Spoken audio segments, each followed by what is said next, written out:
Welcome to the Baseface Network.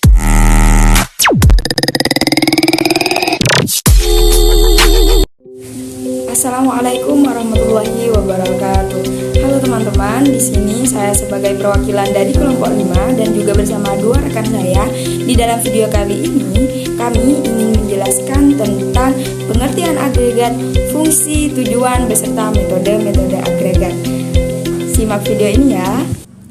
Halo teman-teman, saya Adinda Medi Silvia. Di sini saya sebagai pemateri pertama perwakilan dari kelompok 5. Nah, di sini saya ingin menjelaskan tentang perencanaan agregat beserta fungsinya.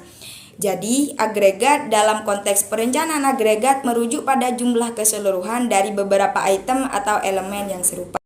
Jadi, perencanaan agregat adalah suatu proses penetapan tingkat output atau kapasitas produksi secara keseluruhan guna untuk memenuhi tingkat permintaan dari peramalan dengan tujuan untuk meminimalkan total biaya produksi.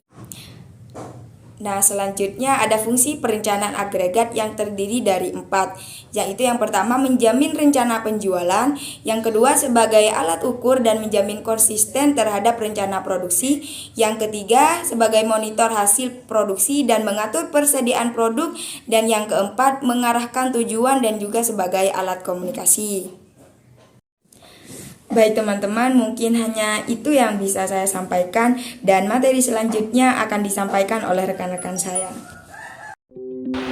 Halo teman-teman, perkenalkan nama saya Alimantu Tamima. Di sini saya sebagai pemateri kedua dan saya akan melanjutkan tentang tujuan perencanaan agregat. Nah, yang ketiga ini adalah tujuan perencanaan agregat, yakni ada 3. Yang pertama, mengembangkan suatu strategi yang komprehensif dan seimbang antara permintaan dan pemasok. Nah, yang kedua, menyediakan informasi yang diperlukan untuk merancang perencanaan sumber daya. Nah, yang terakhir yaitu mengatur produksi dan tenaga kerja secara efektif dalam menghadapi perubahan permintaan yang fluktuatif dengan tujuan mengurangi ketidakstabilan yang mungkin terjadi dalam mencapai konsistensi. Assalamualaikum warahmatullahi wabarakatuh. Halo teman-teman, nama saya Alvina Putri Riadita. Di sini saya ingin menjelaskan atau menyampaikan materi tentang metode-metode perencanaan agregat. Berikut beberapa metode-metode perencanaan agregat antara lain. Yang pertama, metode pengendalian tenaga kerja. Metode pengendalian tenaga kerja ini melibatkan penyesuaian kapasitas produksi dengan permintaan saat ini. Pada metode ini, jika demand pada periode pertama mengalami kenaikan, maka akan dilakukan penambahan kapasitas. Tetapi jika pada periode berikutnya demand mengalami penurunan, maka produksi akan diturunkan sebesar demand-nya.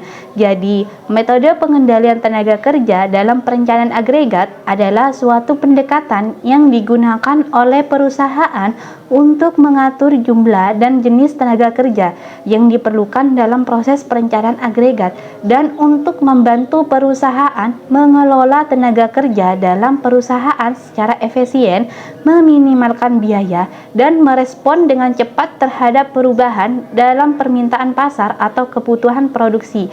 Dan yang kedua, metode pengendalian persediaan. Misalkan, pengolahan gudang adalah upaya yang dilakukan oleh perusahaan untuk memastikan pengiriman barang yang diperlukan dalam proses produk sehingga produksi berjalan dengan optimal.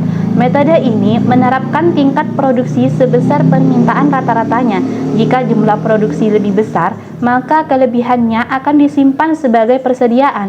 Tetapi jika kondisi yang terjadi sebaliknya, maka persediaan akan dikeluarkan untuk memenuhi permintaan, sehingga tidak akan terjadi kekurangan pada suatu periode. Metode pengendalian persediaan ini merujuk pada berbagai strategi dan teknik yang digunakan oleh perusahaan untuk mengelola dan mengontrol jumlah persediaan yang dimiliki agar sesuai dengan kebutuhan operasional dan finansial perusahaan. Dengan tujuan utamanya adalah untuk memastikan ketersediaan barang atau bahan baku yang cukup untuk memenuhi permintaan pelanggan atau kebutuhan produksi. Dan yang ketiga, metode campuran. Jadi, metode campuran campuran di sini adalah metode pendekatan yang menggabungkan beberapa faktor dalam menentukan tingkat produksi yang optimal. Metode campuran atau sering disebut juga dengan metode pencampuran dalam perencanaan agregat adalah pendekatan yang menggabungkan dua atau lebih metode perencanaan agregat yang berbeda untuk menghasilkan rencana agregat yang lebih optimal. Metode campuran bisa digunakan karena setiap metode pencampuran agregat memiliki kelebihan dan kelemahan tersendiri, serta dapat lebih efektif dalam situasi tertentu atau untuk memenuhi tujuan tertentu dari perencanaan agregat. Dengan demikian, metode campuran dapat memberikan fleksibilitas yang lebih besar dan meminimalkan biaya produksi serta kelebihan atau kekurangan persediaan. Mungkin itu saja penjelasan dari saya. Kurang lebihnya mohon maaf. Wassalamualaikum warahmatullahi wabarakatuh.